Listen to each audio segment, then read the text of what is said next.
Hello guys, how are you all? Welcome to SG Institute. This is your Ankur sir. बेटा हमने last class जो सीखा था, theory class था वो हमारा. मैंने क्या कहा था, अभी हमारे 2-3 लेक्चर्स थ्योरी पे होंगे. तो आज का भी जो हमारा लेक्चर है बेटा वो भी थ्योरी पर ही है. ठीक है बेटा, अभी हम इंट्रोडक्शन टू अकाउंटिंग चैप्टर की ही थ्योरी पढ़ रहे हैं. ठीक है बेटा, तो अब मैं आगे कंटिन्यू करता हूँ थ्योरी को.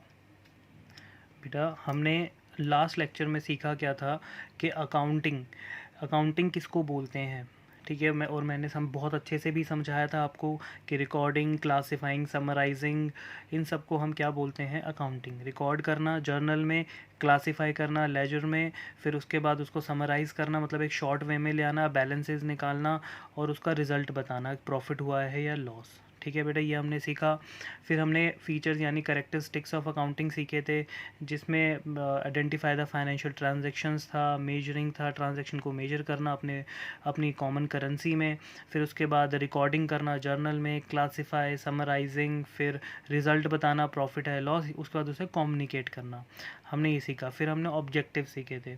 तो बेटा आज हम क्या सीखेंगे ऑब्जेक्टिव्स के बाद, फंक्शंस ऑफ अकाउंटिंग के फंक्शंस क्या हैं.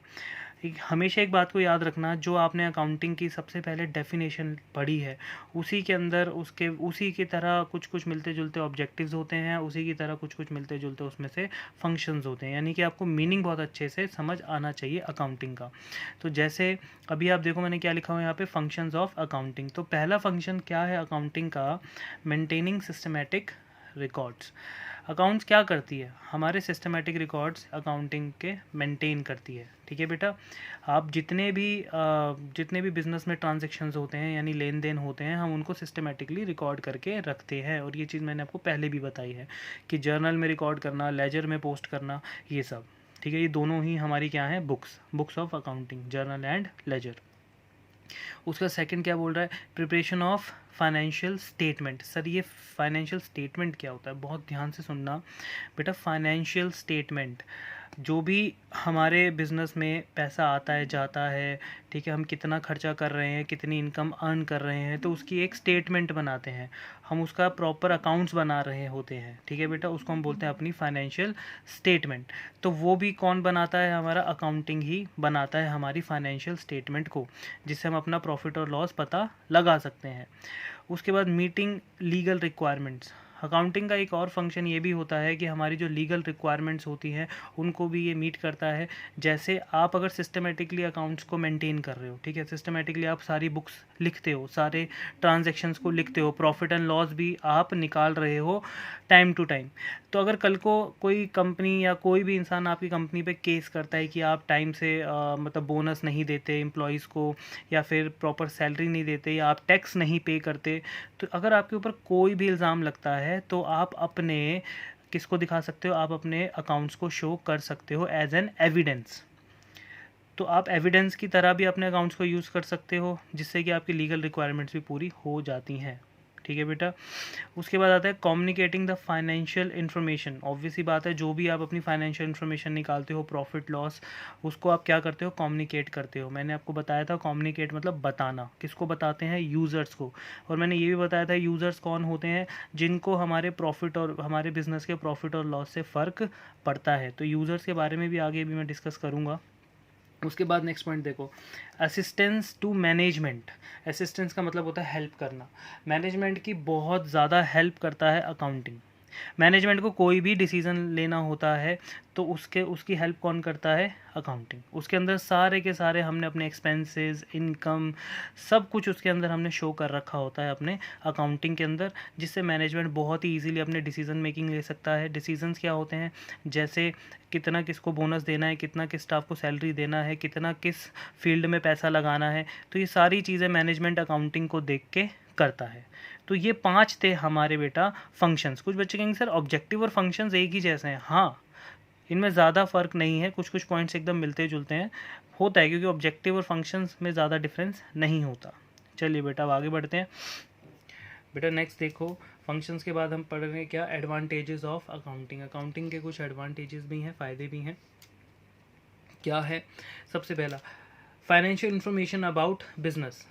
हमें बिज़नेस के बारे में फाइनेंशियल इन्फॉर्मेशन मिलती रहती है.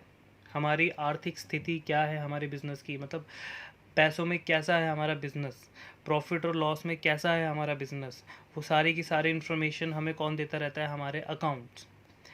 क्या लिखा है, असिस्टेंस टू मैनेजमेंट, अभी पीछे पढ़ा था ये हमने, ये ऑब्जेक्टिव में भी है, फंक्शन में भी है और एडवांटेजेस में भी है। क्या कि अकाउंटिंग जो है वो मैनेजमेंट को क्या करता है, हेल्प करता है, और ये मैंने बताया अभी डिसीजन लेने में। ठीक है, कौन हेल्प करता है, अकाउंटिंग मैनेजमेंट की। रिप्लेसेस मेमोरी, रिप्लेसेस मेमोरी का मतलब ये है बेटा यहाँ पर कि अगर आप किसी भी चीज़ को सिस्टमेटिकली रिकॉर्ड कर रहे हो, आप सभी लेन देन को आप रिकॉर्ड कर रहे हो, तो क्या आपको माइंड में याद रखने की ज़रूरत है कि राम को कितना पैसा देना है, श्याम से कितना पैसा लेना है, मोहन को कितना हमने गुड्स दिया, रोहन से हमने कितना गुड्स लिया। अगर आप उस चीज़ को आप जर्नल में रिकॉर्ड कर रहे हो, लेजर में पोस्ट कर रहे हो, आपने सारी चीज़ें सिस्टमेटिकली लिख रखी हैं, तो क्या आपको अपने माइंड में याद रखना ज़रूरी है? नहीं। तो एक ये भी एडवांटेज है हमारा अकाउंटिंग का कि वो हमारी मेमोरी को रिप्लेस कर देता है, यानी कि हमें याद रखने की कोई ज़रूरत नहीं होती। अब ठीक है, उसके बाद आता है फैसिलिटेट्स कंपैरेटिव स्टडी। कंपैरेटिव मतलब कंपैरिजन करना। तो अकाउंटिंग का एक ये भी एडवांटेज है कि हम हर साल अपने अकाउंट्स को प्रॉपरली मेंटेन करते हैं। ऐसा नहीं है कि आपने इस साल अकाउंट्स को मेंटेन किया, अगले साल आप नहीं करोगे, नहीं, ऐसा नहीं होता। आपको अगर आपने अकाउंट्स मेंटेन करना शुरू किया है तो आपको सिस्टमेटिकली हर साल करना होता है। ठीक है बेटा, तो हर बार आप अपने अकाउंट्स को मेंटेन कर रहे हो, अब आपको कंपैरिजन करना है कि यार मैं 2019 में मैंने कितना प्रॉफिट कमाया अकॉर्डिंग टू 2018। तो 2019 और 18 को मैं कंपेयर कर रहा हूँ। वो कैसे कंपेयर कर पा रहा हूँ मैं, क्योंकि मैं क्या क्या बनाता था, अकाउंट्स। ठीक है बेटा, मैं अकाउंटिंग करता हूँ, मेरे पास सारी चीज़ें सिस्टमेटिकली लिखी रहती हैं, तो मैं बहुत इजीली कंपैरिजन कर सकता हूँ करंट ईयर का प्रीवियस ईयर से, या फिर अपनी कंपनी का मैं किसी और कंपनी से भी कंपैरिजन कर सकता हूँ कि मेरी कंपनी ने 2019 में 10 करोड़ कमाए, सामने वाली कंपनी ने कितने कमाए। अगर उसने 12 करोड़ कमाए तो किस चीज़ की कमी थी, हम दोनों में मैं डिफरेंस देख सकता हूँ। ठीक है बेटा, तो ईजिली कंपैरिजन कर सकते हैं हम, ये भी एक एडवांटेज है। उसके बाद क्या है, फैसिलिटेट्स लोन्स। अगर आप अपने अकाउंट्स को प्रॉपरली मेंटेन करते हो तो बैंक आपको इजीली आपके बिज़नेस को लोन दे सकता है। बिज़नेस लोन्स होते हैं वो आपके जो जो बहुत अच्छी अकाउंटिंग करते हैं, जिनका प्रॉफिट रिकॉर्ड बहुत अच्छा होता है कि वो काफ़ी अच्छा प्रॉफिट अर्न कर रहे हैं, तो बैंक क्या करता है, उनके सिर्फ फाइनल अकाउंट्स, मतलब कि सिर्फ उनकी अकाउंटिंग देखकर ही उन्हें लोन दे दिया जाता है, मतलब अकाउंट्स देखकर ही। ठीक है बेटा, एविडेंस इन कोर्ट, सेम वही कि अगर कल को कोई आप पे केस कर देता है, आप पे कोई भी आप पे ऊपर इल्ज़ाम लग जाता है कि आप टाइम से टैक्स पे नहीं करते हो, आप बोनस नहीं देते हो, तो आपने अपने अकाउंट्स में हर सारी चीज़ें मेंटेन कर रखी होंगी और अकाउंट्स बिल्कुल लीगल होते हैं, तो आप अपने अकाउंट्स को कोर्ट में शो कर सकते हो, जो कि वो क्या बन सकते हैं आपके लिए, एक एविडेंस। तो ये कुछ एडवांटेजेस थी, ठीक है, अकाउंटिंग की। अभी मैं बहुत ज़्यादा देसी लैंग्वेज में बता रहा हूँ, बुक्स में यही चीज़ें वैसे इंग्लिश में लिखी हैं, बट मैं फिर वही चीज़ बोल रहा हूँ बेटा आपको कि थ्योरी सिर्फ आपको चीज़ें माइंड में डालनी है कि अकाउंटिंग है क्या। अभी हम यही सीख रहे हैं कि अकाउंटिंग है क्या। मैं फिर मैं बोल रहा हूँ कि बहुत ज़्यादा डेप्थ में नहीं घुसना है अभी। बहुत ही अच्छा सब्जेक्ट है, बिल्कुल बल्क में नहीं पढ़ना है इसको, अदरवाइज़ आप बहुत परेशान हो जाओगे, क्योंकि थ्योरी बहुत ज़्यादा आ जाती है 11th में। तो इसलिए हम बहुत इजीली पढ़ेंगे, बहुत स्टेप बाय स्टेप पढ़ेंगे। मैंने फिर आपसे बोला था कि 3 महीने बाद आप खुद को देखना कि आपको अकाउंट्स में कितना कुछ आता है, लेकिन आप 3 दिन के अंदर आप बोलो कि मेरे को बहुत कुछ सीखना है, पूरा अंदर से थ्योरी पढ़नी है, वो रटने वाली बात मैं नहीं कर सकता बेटा। आपको जस्ट अभी समझना है, उसके अलावा और कुछ भी नहीं सोचना है अभी। जितना मैं करा रहा हूँ, जितना मैं दिमाग चला रहा हूँ, बस उतना ही आपको भी चलाना है। हाँ, आपने अगर ये जो मैंने चीज़ें समझाई हैं, इस पॉइंट में किसी पॉइंट में आपको प्रॉब्लम है, किसी भी पॉइंट में, आप मुझसे पूछ सकते हो बहुत इजीली, मैंने बोला हुआ है आपको। आप कॉल कर सकते हो, आप व्हाट्सअप कर सकते हो, ठीक है बेटा, तो आप मेरे से बहुत इजीली पूछ सकते हो। ठीक है बेटा, लेकिन जैसे मैं पढ़ा रहा हूँ पढ़ना वैसे ही है अभी। ठीक है, तो एडवांटेजेस ख़त्म, चलिए अब नेक्स्ट पढ़ते हैं। तो देखिए बच्चों, यहाँ पे मैं आपको बोल रहा था कि हमारे अकाउंट्स को की जो जो भी हमारा रिज़ल्ट आता है, प्रॉफिट और लॉस, हम उसको कम्युनिकेट करते हैं यूज़र्स के साथ। अब यूज़र्स ऑफ अकाउंटिंग होते कौन कौन है? 2 यूज़र्स होते हैं, एक इंटरनल यूज़र होता है और एक एक्सटर्नल। सर ये क्या मतलब हुआ इंटरनल एक्सटर्नल? बेटा देखो, इंटरनल यूज़र जो होता है ना, वो बिज़नेस के अंदर का बंदा है। आप अपने माइंड में एक बात हमेशा बिठा लेना, हमेशा याद रखना ये बात, मतलब जब से अकाउंट बनी है और जहाँ पे अकाउंट ख़त्म हो जाती है तब तक ये बात हमेशा अपने माइंड में रखना कि बिज़नेस जो भी आप अकाउंट्स पढ़ रहे हो, ये आप किसी पर्सन के लिए नहीं पढ़ रहे, ये आप पढ़ रहे हो सिर्फ और सिर्फ बिज़नेस के लिए। सारी अकाउंट्स ही बिज़नेस के पॉइंट ऑफ व्यू से की जाती है, किसी भी पर्सन के पॉइंट ऑफ व्यू से नहीं की जाती। यानी कि बिज़नेस के अंदर जो ऑनर है, हम उसके लिए अकाउंट्स नहीं कर रहे, ऑनर के लिए अकाउंट्स नहीं होती, अकाउंट सिर्फ होती है बिज़नेस के लिए। तो बिज़नेस जो होता है ना बेटा, बिज़नेस एक आर्टिफिशियल पर्सन की तरह ट्रीट किया जाता है। मैं फिर एक बार बोल रहा हूँ, बिज़नेस जो होता है वो एक आर्टिफिशियल पर्सन की तरह ट्रीट किया जाता है, और जितने भी हम अकाउंट्स पढ़ रहे हैं वो सिर्फ और सिर्फ बिज़नेस के लिए ही पढ़ रहे हैं, ठीक है, किसी ऑनर के लिए नहीं पढ़ रहे। तो बिज़नेस और ऑनर दोनों अलग अलग एंटिटी हैं। बिज़नेस एक आर्टिफिशियल पर्सन है, वो अपने आप को अलग मानता है, और अपने ऑनर को अपने आप से अलग मानता है, ठीक है बेटा। तो बिज़नेस और ऑनर दोनों अलग अलग होते हैं। हम जो भी अकाउंट्स पढ़ते हैं वो किसके पॉइंट ऑफ व्यू से पढ़ते हैं बेटा? बिज़नेस के पॉइंट ऑफ व्यू से, ठीक है। तो अब जो भी अकाउंटिंग आप कर रहे हो बिज़नेस में, वो कर रहे हो आप बिज़नेस के लिए, लेकिन बिज़नेस के लिए अकाउंटिंग तो होती है, लेकिन अकाउंटिंग में हो क्या रहा है, कितना प्रॉफिट कितना लॉस, ठीक है, ये सारी चीज़ें देखते कौन है? यूज़र्स, ठीक है। यूज़र्स में दो यूज़र्स हैं, इंटरनल वो होते हैं जो बिज़नेस के अंदर वाले बंदे होते हैं, यानी जो बिज़नेस के अंदर काम करते हैं। एक्सटर्नल वो होते हैं जो बिज़नेस के बाहर वाले बंदे होते हैं, बिज़नेस के बाहर के बंदे, ठीक है। अब बिज़नेस के अंदर के लोग कौन कौन है? 3 लोग हैं बस। ऑनर, ये बिज़नेस में काम करता है, मैनेजमेंट, ये बिज़नेस में काम करती है, और एम्प्लॉयज़ एंड वर्कर्स।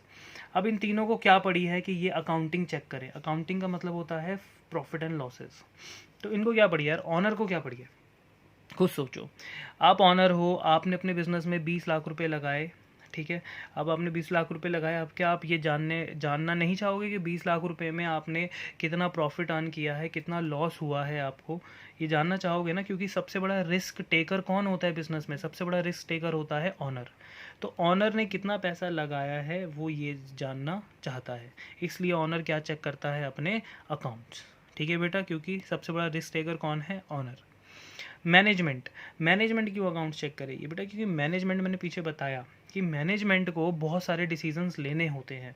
किसको कितना बोनस देना है, किस एम्प्लॉय को कितनी सैलरी देनी है, किस प्रोडक्शन में कितना पैसा लगना चाहिए, सेल प्रोडक्शन में कितना पैसा लगाएं हम, ठीक है, मैन्युफैक्चरिंग प्रोडक्शन में कितना पैसा लगाएं। तो ये सारी डिसीजन कौन लेता है? मैनेजमेंट। और मैनेजमेंट ये डिसीजन कैसे लेती है? प्रॉफिट एंड लॉस चेक करके, मतलब अपने अकाउंट्स चेक करके। उसके बाद employees and workers. Employees and workers obviously बात है, ये मेनली देखते हैं कि बिज़नेस इनको क्या क्या फैसिलिटीज़ दे रहा है, बोनस कितना दे रहा है, ठीक है, इनका और भी क्या क्या फैसिलिटीज़ इनको मिलती हैं कंपनी की तरफ से। वो अगर लाइक इनको बोनस मिल रहा है, लास्ट ईयर मान लेते हैं लास्ट ईयर एम्प्लॉयज़ को बोनस मिला था 10 लाख। इस बार एम्प्लॉयज़ को वो 10 लाख बोनस नहीं मिला। कंपनी ने कहा कि भैया, बिज़नेस ने कहा कि भैया मुझे तो लॉस हुआ है, मैं बोनस नहीं दे सकता। तो एम्प्लॉयज़ एंड वर्कर्स नहीं मानेंगे, वो कहेंगे हमें आप अपने अकाउंट्स दिखाओ, हमें अकाउंट्स चेक करवाओ। अगर उस अकाउंट में लॉस हुआ होगा तो हम मान लेंगे कि बोनस हमें नहीं मिलेगा, ठीक है बेटा। सर वो चेक कर सकते हैं अकाउंट्स? बेटा अकाउंट्स कोई भी चेक कर सकता है, ठीक है। तो एम्प्लॉयज़ एंड वर्कर्स भी हम क्या क्या चेक कर सकते हैं? अकाउंट, सिर्फ अपने बोनस वगैरह देखने के लिए, और क्या क्या फैसिलिटीज़ उन्हें बिज़नेस प्रोवाइड करवाता है उन सबको देखने के लिए वो अकाउंट्स चेक करते हैं। ये तो थे हमारे इंटरनल यूज़र्स। अब आते हैं बिज़नेस के बाहर के बंदों के पास।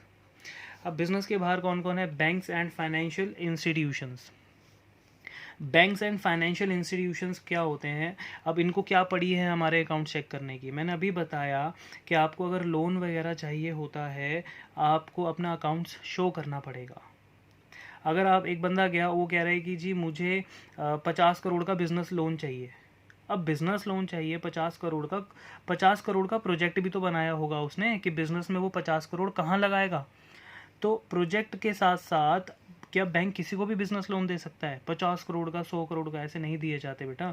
वो प्रॉपर एक प्रोजेक्ट बनाते हैं, प्रॉपर फाइल बनाते हैं, उस फाइल में अपने बिज़नेस के 3-4 सालों के जो भी वो अकाउंट्स लिख रहे होते हैं वो लगा देते हैं कंपनी वाले, और बैंक को शो करते हैं। अब बैंक चेक करता है उनके अकाउंट्स, कि भैया अगर ये बंदा 50 करोड़ का हमसे लोन ले रहा है तो ये प्रॉफिट कितना कमाता है। अगर कंपनी लॉस में जा रही है, सोच के देखो, अगर कंपनी लॉस में जा रही है तो क्या बैंक लोन देगा उसको?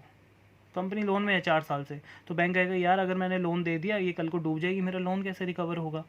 तो अगर, और वो बंदा हर साल प्रॉफिट बहुत ज़्यादा अर्न कर रहा है, कभी उसने अर्न किया 50 लाख, कभी अर्न किया 60 लाख, कभी 70 लाख, कभी 1 करोड़, तो ऐसे ऐसे अगर प्रॉफिट कमा रहा है तो बैंक देखेगा कि हाँ यार ये बंदा 1 करोड़ के आसपास प्रॉफिट कमाता है, तो 50 करोड़ के लोन की जो इंस्टॉलमेंट्स हैं ये बिजनेस इजीली पे कर सकता है। तो लोन देने के लिए हाँ, बैंक और फाइनेंशियल इंस्टीट्यूशंस जो होते हैं वो क्या चेक करते हैं? हमारे अकाउंट्स, सिर्फ लोन देने के लिए। ठीक है सर, ये फाइनेंशियल इंस्टीट्यूशंस क्या होते हैं? बेटा ये भी एक तरह से जो लोन प्रोवाइड करवाती है ना कंपनीज, आपने सुना होगा मुथूट फाइनेंस, है ना, ऐसे ऐसी जो कंपनीज होती हैं जो हमारा जैसे मणिपुरम गोल्ड की गोल्ड गिरवी रखवाओ और वो ले जाओ, तो ये होते हैं फाइनेंशियल इंस्टीट्यूशंस जो आपको सिर्फ और सिर्फ लोन देते हैं। Investors and potential investors, investor potential investor वही कि जिनको पैसा जो है इन्वेस्ट बिजनेस में करना होता है, ठीक है, और जो कर चुके होते हैं। अब एक बात बताओ, इन्वेस्टर को क्या पड़ी अकाउंट चेक करने की? अब खुद सोचो, मैं तुम्हें 2 लाख रुपए देता हूँ और मैं तुम्हें कहूँ कि ये लो भाई 2 लाख रुपए, अब इसे इन्वेस्ट करके पैसा कमाओ। इन्वेस्ट करने का मतलब यही होता है, आप पैसा जहाँ इन्वेस्ट करोगे वहाँ से आप पैसा कमाना ही चाहोगे। अगर मैं आपको 2 लाख रुपए दूँ तो क्या आप आंखें बंद करके कहीं भी इन्वेस्ट कर सकते हो? कहीं भी नहीं सर, हम इन्वेस्ट करेंगे ऐसी जगह पे जहाँ पे हमें रिटर्न्स अच्छे मिले, हमारा प्रॉफिट ज़्यादा अच्छा हो, तभी तो आप 2 लाख रुपए इन्वेस्ट करके 4 लाख रुपए कमा पाओगे, 3 लाख रुपए कमा पाओगे, है ना। तो इन्वेस्टर्स जो होते हैं वो अकाउंट्स इसलिए चेक करते हैं, वो ये देखना चाहते हैं कि हम जिस बिज़नेस में इन्वेस्ट कर रहे हैं क्या वो बिज़नेस रिटर्न्स अच्छे दे रहा है, क्या वो बिज़नेस प्रॉफिट में है या लॉस में है। ऑब्वियस ही बात है क्योंकि अकाउंट्स बिल्कुल लीगल होते हैं। तो वो इन्वेस्टर्स जो होते हैं वो अकाउंट्स खुलवाते हैं, वो ये देखना चाहते हैं कि कंपनी, सबसे रिस्क टेकर तो होते हैं क्योंकि पैसा इन्वेस्ट करते हैं, तो इसलिए ये भी चेक करते हैं कि कंपनी प्रॉफिट में है या फिर लॉस में। अगर कंपनी लॉस में है तो इन्वेस्टर वहाँ पे पैसा इन्वेस्ट नहीं करते, इसलिए ये लोग अकाउंट्स को चेक करते हैं। अब बारी आती है क्रेडिटर्स की। तो यहाँ पर अगर आप ध्यान से देखो, क्रेडिट वर्ड से बना है क्रेडिट, क्रेडिट वर्ड से बना है क्रेडिटर्स। क्रेडिट का मतलब होता है उधार और क्रेडिटर्स का मतलब होता है जो बिजनेस को उधार देते हैं। तो बेटा अब जो भी पर्सन बिजनेस को उधार देगा, ठीक है, अगर जो भी पर्सन बिजनेस को उधार दे रहा है, यानी कि आप क्रेडिटर्स बेसिकली, जैसे एक एग्जांपल अगर मैं लूँ तो आप मान लीजिए आपका फर्नीचर का बिजनेस है, ठीक है, तो आप फर्नीचर के लिए कहीं ना कहीं से जो वुड है वो परचेज़, यानी टिम्बर परचेज़ करते होंगे, लकड़ी। तो लकड़ी आप परचेज़ करने गए, ठीक है, जो आपको गुड्स, लकड़ी आपका गुड्स है, क्योंकि मैंने क्या कहा था, गुड्स किसको बोलते हैं? जिसमें बिजनेस डील करता है। तो अगर आपका फर्नीचर का बिजनेस है तो फर्नीचर से रिलेटेड सारी चीज़ें आपके लिए गुड्स है। तो आपने जो लकड़ी मंगवाई वो आपके लिए क्या है? गुड्स। तो आप एक बंदे से लकड़ी लेने जाते हो, यानी गुड्स लेने जाते हो फर्नीचर बनाने के लिए, ठीक है, वो बंदा आपको जो वुड है, वो जो लकड़ी है वो आपको सप्लाई करता है, ठीक है। अब आपके पास 2 ऑप्शन है, आपका वो बिज़नेस पार्टनर है क्योंकि आप भैया उससे सामान लेते हो, मतलब गुड्स खरीदते हो। तो अगर आपको बहुत लंबा टाइम हो गया है, साल 2 साल 10 साल 20 साल से आप उससे गुड्स ले रहे हो, लकड़ी ले रहे हो, तो कभी बार ऐसा भी होता है कि ज़रूरी नहीं कि हर बार वो बंदा आपसे कैश ले। बिज़नेस में ज़्यादातर चीज़ें उधार पर ही चलती हैं। तो आप क्या पता आप उससे उधार भी लेते हो, आप उससे गुड्स लिया, आपने 10 लाख का गुड्स लिया, आपने कहा मैं 1 हफ्ते बाद पैसा दे देता हूँ, है ना। तो वो बंदा आपको उधार देगा, तो उसको हम क्या बोलेंगे? क्रेडिटर्स। जिनसे हम अपने गुड्स उधार में खरीदते हैं, जिनसे हम बेसिकली उधार लेते हैं, वो क्रेडिटर्स होते हैं। अब कोई भी बंदा आपको उधार क्यों देगा? मान लो आपने आज बिज़नेस खोला, आप क्या कल किसी से उधार मांगने जा सकते हो?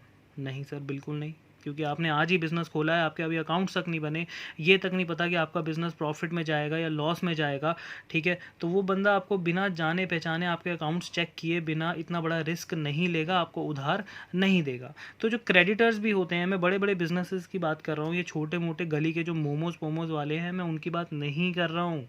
कहीं आप बोलोगे सर हमारे यहाँ पे तो चिली पटाटो वाला खड़ा होता है, वो तो अकाउंट्स बनाता नहीं। अब ऐसे थोड़ा ना चलेगा बेटा, अकाउंट बड़ी बड़ी कंपनीज ही मेंटेन करेंगी, ये याद रखना, ठीक है। तो रिलायंस वगैरह जैसी कंपनीज और जो कंपनी गवर्नमेंट के पास रजिस्टर्ड होती हैं, ठीक है, वो मेंटेन करती हैं अकाउंट्स। तो ऑब्वियस ही बात है, अब उनको अगर कोई पैसा उधार देगा तो उनके पहले अकाउंट्स चेक किए जाएंगे उधार देने से पहले, कि भैया क्रेडिटर को उधार देना है। अब कंपनी लॉस में जा रही है, मान के चलो कंपनी लॉस में जा रही है, अब वो बंदा उसको उधार में गुड्स दे देगा, कल को उसके गुड्स नहीं बिकेंगे, इसका पैसा कहाँ से मिलेगा फिर? जब तक गुड्स नहीं बिकेंगे वो बंदा पैसे नहीं दे पाएगा, वो तो कहेगा भाई माल तो बिक नहीं रहा, मेरे पास पैसे नहीं है। तो इसलिए क्रेडिटर्स भी एक तरह से इन्वेस्टर की तरह ही होते हैं, ठीक है, लेकिन इन दोनों में फ़र्क इतना होता है कि ये गुड्स हमें उधार देते हैं, ये हम पे पैसा इन्वेस्ट करते हैं बस। तो क्रेडिटर भी इसलिए अकाउंट चेक करते हैं ताकि उनको पैसा देना होता है, रिस्क लेना होता है, तो कंपनी को देखते हैं वो प्रॉफिट में है या लॉस में, हमारा पैसा रिटर्न होगा या फिर नहीं, ठीक है। अब आ जाइए गवर्नमेंट एंड इट्स अथॉरिटीज़ में। गवर्नमेंट इसलिए चेक करती है अकाउंट्स, बेसिकली गवर्नमेंट अपने टैक्सेस वगैरह के लिए चेक करती है कि ये कंपनी कितना प्रॉफिट अर्न कर रही है। अगर ये कंपनी 50,000 करोड़ प्रॉफिट कमा रही है तो 50,000 करोड़ के हिसाब से जीएसटी भरा जा रहा है, टैक्स भरा जा रहा है टाइम से। अगर नहीं भरा जा रहा है तो कंपनी फ्रॉड है, उस पर फिर एक्शन लिया जाता है। तो गवर्नमेंट एंड इट्स अथॉरिटीज़ किसके लिए चेक करती हैं? टैक्सेस के लिए, ठीक है बेटा। रिसर्चर्स रिसर्चर्स एक टीम होती है बेटा। रिसर्चर्स वो होते हैं जो हमारा बिज़नेस खुलने से पहले ही हमारे बिज़नेस के बारे में बता देते हैं। जैसे अगर मान लो अब किसी अब रिलायंस ही है, ठीक है, अंबानी है, अब अंबानी ने मान लो एक नया प्रोडक्ट लॉन्च करना है मार्केट में, तो बेटा ये जो बड़े बड़े जो बिजनेसमैन होते हैं ये आंखें बंद करके प्रोडक्ट को लॉन्च नहीं करते, ये बड़ी बड़ी रिसर्चर्स की टीम को बुलाते हैं। अब रिसर्चर्स की टीम को बुलाया जाता है, उनको बताया जाता है अपना आइडिया। अंबानी ने अपना आइडिया सुनाया, मान लेते हैं एग्जांपल लेते हैं, अंबानी कह रहा है कि जी मुझे ना एक नया सेलफोन लॉन्च करना है, अब मैं बताओ कहाँ लॉन्च करूँ, कैसे लॉन्च करूँ, उसका प्राइस क्या रखूँ, उसमें क्या क्या ऑफ़र्स रखूँ जिससे मार्केट में मेरा जो प्रोडक्ट है वो ज़्यादा अच्छे से बिके और मुझे रिस्पांस अच्छा मिले। तो जो रिसर्चर्स की टीम होती है ये क्या करती है, ये पूरा मार्केट का सर्वे करते हैं, बहुत बड़ी टीम होती है इनकी। तो ये पूरा मार्केट का सर्वे करते हैं और पूरा मार्केट का स्टडी करने के बाद जिसने इस टीम को बुलाया है अंबानी ने, अब उसको आके बताएंगे कि जी आपका मोबाइल में ये फीचर्स होने चाहिए, इसका ये कॉस्ट रखना, इसके अंदर ये बोनस वो रखना, मतलब जो भी उसके साथ ऑफ़र देंगे ये ऑफ़र्स रखना, और इस जगह पे अपने आउटलेट पे इसको बेचना। अगर आप ये सब करते हो तो हमारा एक एस्टिमेशन है कि आपकी कंपनी एक साल में 10 करोड़ का प्रॉफिट कमाएगी। तो ये रिसर्चर्स ने रिसर्च किया मार्केट पे और एक एस्टिमेशन बेसिस पे प्रॉफिट बता दिया अंबानी को कि भैया आप 10 करोड़ प्रॉफिट कमा सकते हो अगर आप ऐसे करते हो तो अब 10 करोड़ से 10 करोड़ हो, 11 करोड़ हो, 12 हो, 8 भी हो सकता है, 7 भी हो सकता है ना प्रॉफिट। तो रिसर्चर्स इसलिए अपने अकाउंट चेक करने आते हैं कि भैया उनकी जो रिसर्च थी, उनका जो एस्टिमेशन था वो बिल्कुल करेक्ट था या बहुत ज़्यादा अच्छा था या बहुत ज़्यादा बेकार था। तो इसलिए रिसर्चर्स की टीम भी अकाउंट चेक करती है कि अगर उन्होंने 10 करोड़ प्रॉफिट कमाया, 10 करोड़ से 11 करोड़, 9 करोड़ हो रहा है, 8 करोड़ हो रहा है, ठीक है, लेकिन 2 करोड़ हो रहा है, 3 करोड़ हो रहा है, तो उनकी रिसर्च जो है वो थोड़ा कम हुई है, ठीक है। तो इसलिए रिसर्चर्स क्या चेक करते हैं? अकाउंट्स। रिसर्चर्स के बाद आता है कंज्यूमर्स। कंज्यूमर्स कौन होते हैं? जो किसी भी प्रोडक्ट को कंज्यूम करते हैं। हम सब कंज्यूमर्स हैं। आप अगर आप अमूल का दूध यूज़ कर रहे हो तो आप उसे कंज्यूम कर रहे हो, तो आप कंज्यूमर बन गए, ठीक है। तो कंज्यूमर जो होते हैं, जो जिस प्रोडक्ट को यूज़ करते हैं वो उसी प्रोडक्ट के कंज्यूमर्स बन जाते हैं। तो कंज्यूमर्स को प्राइस के बारे में पता रहता है। अब हम सबको पता है कि अगर हम बाहर मार्केट में दूध खरीदने जा रहे हैं तो दूध का प्राइस जो भी है 20-25 रुपये जो भी चल रहा है, हमें पता इतना ही है। अब किसी दुकान पर आप गए, 25 रुपये का दूध, सेम दूध आपको एक दुकानदार जो है वो दे रहा है कितने रुपए में, मान लो 500 रुपये में, और वो ये कह रहा है कि जी हमें इतने का ही मिलता है। तो कंज्यूमर क्या बोलेगा? तो अब बेसिकली जो आपको पता है कि आपने कहोगे यार ऐसा तो कुछ नहीं है, हम ये दूध की थैली जो हम खरीद रहे हैं ये तो 25 रुपये का है, आप हमें 500 में बेच रहे हो, आप ब्लैक मनी जनरेट कर रहे हो, आप गलत कर रहे हो। वो कहेगा नहीं ऐसा कुछ नहीं है। तो आप कहोगे ठीक है, अगर आपकी कंपनी इस दूध को 500 रुपये में बेच रही है तो ज़रा अपने अकाउंट्स चेक करवाओ। अगर आप 500 रुपये में बेच रहे हो तो अपनी जो आप सेल कर रहे हो, जो आप गुड्स बेच रहे हो, सेल कर रहे हो, आप अकाउंट्स में भी 500 रुपये की सेल दिखाओगे, क्योंकि गवर्नमेंट को जो टैक्स भरा जाता है वो अकाउंट्स देख के ही भरा जाता है ना। तो अब मान लो वहाँ पे 500 की जगह उसने 25 रुपये लिखा हुआ है, तो कितना ब्लैक मनी जनरेट हुआ? तो कंज्यूमर जो होते हैं वो प्राइस पे कंट्रोल रखते हैं, उनको पता रहता है कितना प्राइस है, तो वो भी अकाउंट्स चेक कर सकते हैं। जैसे अभी लॉकडाउन चल रहा है, तो लॉकडाउन पे आपने सुना होगा जो डिटॉल का कोई भी प्रोडक्ट आप ले लो, जैसे सैनिटाइज़र ले लो, सैनिटाइज़र उसका 100 रुपये का था और मार्केट में 500 रुपये का सैनिटाइज़र बिकने लगा, 500 का, 600 का, बहुत महंगा बिक रहा था। तो फिर ऑब्वियसली लोगों ने आवाज़ उठाई कि 100 रुपये का जो सैनिटाइज़र है वो 500 हज़ार रुपये का बिक रहा है। गवर्नमेंट भी इस चीज़ का, गवर्नमेंट को नॉलेज होता है, तो कंज्यूमर्स ने आवाज़ उठाई कि ये प्रोडक्ट इतने का नहीं है जितने का इसको बेचा जा रहा है। तो गवर्नमेंट ने आगे जाके एक रूल बना दिया कि जो भी छोटे छोटे सैनिटाइज़र्स हैं वो 100 रुपये से ज़्यादा नहीं बेच सकते आप, ठीक है ना। तो कंज्यूमर्स चेक कर सकते हैं अकाउंट्स को प्राइस कंट्रोल करने के लिए, ठीक है बेटा। कंज्यूमर्स के बाद आती है पब्लिक में कंज्यूमर्स भी होते हैं और जो कंज्यूम नहीं करते वो भी आ जाते हैं, मतलब ऑल ओवर सारे गुड्स को कंज्यूम करो चाहे मत करो, आप भी अकाउंट चेक कर सकते हो किसी भी कंपनी के, ठीक है। अब एक एग्जांपल ले लेते हैं, बहुत एग्जांपल, एक सोचने वाली बात है, आप बहुत ध्यान से सोचना। मान लीजिए पार्क में सुबह सुबह एक अंकल बैठे थे, शर्मा जी बैठे थे वर्मा जी के साथ। तो शर्मा जी का जो लड़का है वो एक बहुत अच्छी मल्टीनेशनल कंपनी में उसका जो है वहाँ पे जॉब लग गया। अब शर्मा जी जो है वो वर्मा जी से कह रहे हैं ज़रा इस XYZ कंपनी का नाम है, ठीक है। अब वो कह रहे हैं कि यार मैं ज़रा इस कंपनी के बारे में नेट पे रिसर्च करता हूँ कि ये कंपनी जो है, मेरा बेटा इसमें जॉब करने जा रहा है, क्या मेरे बेटे को फैसिलिटीज़ क्या क्या मिलेंगी, इसको टाइम पे बोनस मिलेगा, बोनस कितना मिलेगा, इसको और क्या क्या कंपनी फैसिलिटीज़ देंगी, क्या घर देगी, प्रमोशन कब होगा, प्रमोशन कैसे होगा, इसमें कितने एम्प्लॉयज़ का टर्नओवर रेशियो रहता है। एम्प्लॉयज़ टर्नओवर मतलब कि कितना एम्प्लॉयज़ उसमें काम करता है, कितना ये डेली हायर करते हैं, कितना इसमें से एम्प्लॉयज़ जो वो निकल जाता है। ये कंपनी जो है, जिस कंपनी में उनका लड़का जॉब करने जा रहा है, इसका नेशनल इनकम में कितना पार्टिसिपेशन है, तो ये कंपनी रजिस्टर्ड है या नहीं, ये कंपनी टाइम से टैक्स भरती है या नहीं। तो अब शर्मा जी चेक करें, अब शर्मा जी को कुछ लेना देना नहीं है, जॉब उनका बेटा कर रहा है, लेकिन शर्मा जी भी चेक कर रहे हैं, तो वो पब्लिक है, वो भी जान सकते हैं कि कोई बिज़नेस उसका कंट्रीब्यूशन क्या है हमारे हमारे देश में, या हमारे जो भी उनमें जो लोग जॉब करने जा रहे हैं उनके लिए क्या कंट्रीब्यूशन है। तो वो भी नॉर्मल पब्लिक भी किसी भी कंपनी के अकाउंट से चेक कर सकती है। तो बेटा ये थे हमारे एक्सटर्नल यूज़र्स। किसी भी एक्सटर्नल यूज़र में कोई भी आपको अगर डाउट हो या कोई और आपको एग्जांपल लेना हो किसी भी एक पॉइंट पर पर्टिकुलर, तो आप मेरे से कॉल पे बात कर सकते हैं, मैं अलग से और भी एग्जांपल्स आपको दे सकता हूँ, ठीक है बेटा। तो ये हमारे होते हैं ख़त्म क्या, यूज़र्स। तो चलिए अब आगे बढ़ते हैं बेटा। देखिए अब नेक्स्ट है हमारा qualitative characteristics of accounting information, ठीक है। तो कुछ क्वालिटेटिव कैरेक्टरिस्टिक्स हैं अकाउंटिंग इन्फॉर्मेशन के। हमारी अकाउंटिंग इन्फॉर्मेशन कैसी होनी चाहिए उसके ऊपर है ये। हमारे अकाउंटिंग इन्फॉर्मेशन रिलायबल होनी चाहिए। रिलायबिलिटी का मतलब होता है विश्वास करने लायक, ठीक है, इस पे आप भरोसा कर सकें, ऐसे अकाउंटिंग आपकी होनी चाहिए। क्योंकि आपको पता है कि जो अकाउंट्स है वो आखिरकार लिखते तो ह्यूमन बींग्स ही हैं, तो जो डेटा हमारे पास होगा हम उसी को यहाँ पे अपने अकाउंट्स में रिकॉर्ड करते हैं।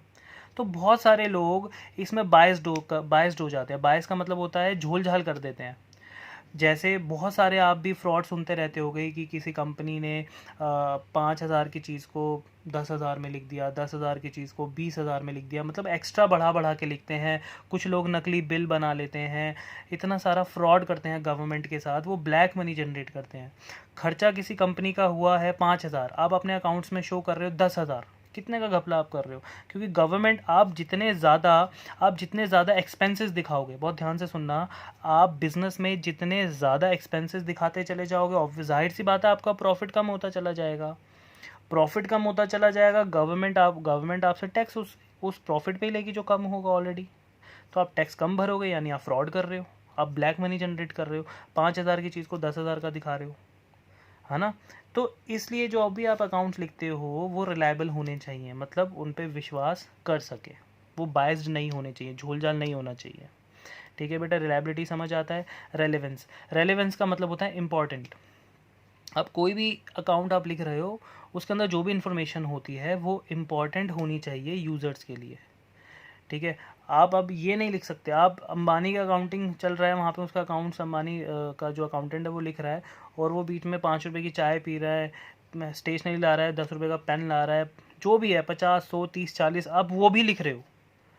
अब वो छोटे छोटे 10-20 रुपए की जो अकाउंटिंग है, अब वो रेलेवेंट नहीं है, उसको 10-20 रुपए की चीज़ों को लिखना कोई रेलेवेंट नहीं है। अकाउंटिंग हमारी ऐसी होनी चाहिए जो बहुत इम्पॉर्टेंट हो, जो यूज़र्स के लिए, उनके डिसीजंस के लिए बहुत इंपॉर्टेंट हो, वो अकाउंटिंग हमें करनी चाहिए। फालतू की अकाउंटिंग हमें कभी भी नहीं करनी चाहिए। तो हमारे जो अकाउंट्स होते हैं वो बिल्कुल रेलेवेंट होने चाहिए, यानी कि इम्पॉर्टेंट होने चाहिए, ठीक है। इम्पॉर्टेंट के बाद बारी आती है अंडरस्टैंडेबिलिटी। अब बंदे अकाउंटेंट तो बन जाते हैं, अब राइटिंग उनकी रहती है डॉक्टर वाली, अब उसने डॉक्टर राइटिंग में अकाउंट्स लिख रखे हैं, अब उसकी राइटिंग उसे ही समझ आने वाली है। एक एग्जांपल ले रहा हूँ मैं। या फिर फॉर्मेट वो अपने हिसाब से बना रहा है, जो बुक में फॉर्मेट दिया है या फिर जो उसने फॉर्मेट होता है किसी चीज़ को बनाने का, अकाउंट्स को बनाने का, वो फॉलो ही नहीं कर रहा, वो अपने फॉर्मेट फॉलो कर रहा है। अब यूज़र्स ने उस अकाउंट्स को चेक किया, तो क्या यूज़र्स समझ पाएंगे कि उसमें अकाउंट्स में लिखा क्या है? नहीं समझ पाएंगे, क्योंकि उसने अपने जो भी अकाउंट्स लिख रहा था अकाउंटेंट, वो अपने हिसाब से लिख रहा था, उसने यूज़र्स के बारे में सोचा ही नहीं। तो यूज़र्स को तो अकाउंट समझ आएगा ही नहीं। लेकिन उसको कैसे लिखने चाहिए थे? जो सबकी समझ में आते हैं। प्रॉपर जो सिस्टम होता है अकाउंट्स को लिखने का, उसमें लिखने चाहिए थे उसको, ताकि बहुत इजीली हमारा जो अकाउंटिंग है, इन्फॉर्मेशन है, वो क्या हो पाए? अंडरस्टैंडेबल हो पाए। तो हमारे अकाउंट्स कैसे होने चाहिए? एकदम अंडरस्टैंडेबल। अंडरस्टैंडेबल के बाद आता है कंपेरेबिलिटी। कंपेरेबिलिटी का मतलब है, अभी पीछे समझाया भी था मैंने, कि आप अकाउंटिंग कर रहे हो तो आप बहुत इजीली, हर साल आप अकाउंट्स लिखते हो तो आप बहुत इजीली कंपैरिजन कर सकते हो। तो कंपैरिजन के बारे में अगर बात की जाए तो कंपैरिजन यहाँ पे 2 टाइप के होते हैं। एक होता है इंटर फर्म कंपैरिजन, और एक होता है हमारा इंट्रा फर्म कंपैरिजन। ये 2 हैं हमारे, इंटर फर्म कंपैरिजन और इंट्रा फर्म कंपैरिजन, ठीक है बेटा। तो इंटर और इंट्रा में डिफरेंस क्या है? आपने वर्ड सुना है इंटरनेट। इंटरनेट क्या होता है? वर्ल्ड वाइड होता है ना, पूरी दुनिया में इंटरनेट है ना। तो उसी वर्ड से ये इंटर फर्म आया है, इंटरनेट से। कैसे? कंपेरेबिलिटी इंटर फर्म, अगर हम अपना कंपैरिजन बाहर वालों से करें, मतलब अपना कंपैरिजन बाहर वाली पूरी दुनिया से कोई भी किसी भी कंपनी के साथ अपना कंपैरिजन करें बाहर वालों से, that is inter firm comparison. जब हम अपना अपना जो कंपैरिजन है वो बाहर वाली कंपनियों से करते हैं, that is inter firm comparison. और एक होता है इंट्रा। इंट्रा मतलब आपने सुना इंट्रानेट, इंटरनेट और इंट्रानेट। इंट्रानेट मतलब क्या होता है? जो नेट सिर्फ उसी प्रीमाइसेस में चलेगा। जैसे हमारे स्कूल का नेट है, स्कूल का नेट जो होता है वो सिर्फ उसी एरिया में चलता है, स्कूल के एरिया तक ही चलेगा, उससे बाहर वो नेट नहीं जाता। ऐसे कुछ जगह ऑफिस में भी होता है कि ऑफिस का जो नेट होता है वो ऑफिस के ही प्रीमाइसेस तक चलता है, बाहर तक नहीं जाता। That is intranet. तो इंट्रा फर्म कंपेरिजन क्या हो गया? कि अपना कंपेरिजन, खुद का कंपेरिजन खुद से। जब हम अपनी कंपनी का कंपैरिजन अपनी ही कंपनी से करते हैं। सर वो कैसे कर सकते हैं? एक बात बताओ, अभी समझाया था मैंने, 2019 का कंपैरिजन मैं 2018 से कर रहा हूँ कि 19 में मैंने इतना प्रॉफिट कमाया था, अब मैं लास्ट ईयर कितना प्रॉफिट कमाया था, मैं ज़रा चेक कर लूँ कितना डिफरेंस है दोनों में, ठीक है। तो इंटर फर्म कंपैरिजन मतलब खुद का कंपैरिजन बाहर वालों से, इंट्रा मतलब खुद का कंपैरिजन खुद से, ठीक। अब अकाउंटिंग इन्फॉर्मेशन बहुत अच्छे से आप मेंटेन कर रहे हो तो आप बहुत ईजीली क्या कर सकते हो? कंपेरेबिलिटी, ठीक है बेटा। तो ये ख़त्म होता है हमारा qualitative characteristics of accounting information. अब आगे सुनो बेटा, देखो आपको आगे जो है थ्योरी इस चैप्टर में, इंट्रोडक्शन टू अकाउंटिंग में अभी है थोड़ी सी थ्योरी, और थोड़ी सी, ज़्यादा नहीं। वो थ्योरी मैं आपको अभी नहीं बता सकता, मतलब मैं आपको रटवा नहीं सकता, मैं फिर कह रहा हूँ, ठीक है। तो वो थ्योरी मैं अपने हिसाब से आपको दोबारा से इस चैप्टर पे लेकर आऊँगा। अभी ये चैप्टर सिर्फ हमने अकाउंटिंग को पॉलिश करने के लिए समझा कि अकाउंटिंग होती क्या है, उसके फंक्शंस क्या है, एडवांटेजेस क्या है। तो अभी मैंने सिर्फ उसको पॉलिश किया है, ठीक है। तो अभी दोबारा से इस चैप्टर पे हम आएंगे, और फिर जब दोबारा हम इस चैप्टर पे आएंगे तो हमें बहुत कुछ आता होगा, ठीक है। तो फिलहाल ये जो इंट्रोडक्शन टू अकाउंटिंग है, इस चैप्टर को आज हम यहीं पर ही स्टॉप करते हैं, ठीक है बेटा। अब नेक्स्ट लेक्चर बनेगा नेक्स्ट चैप्टर के साथ, ठीक है बेटा। Till then bye bye.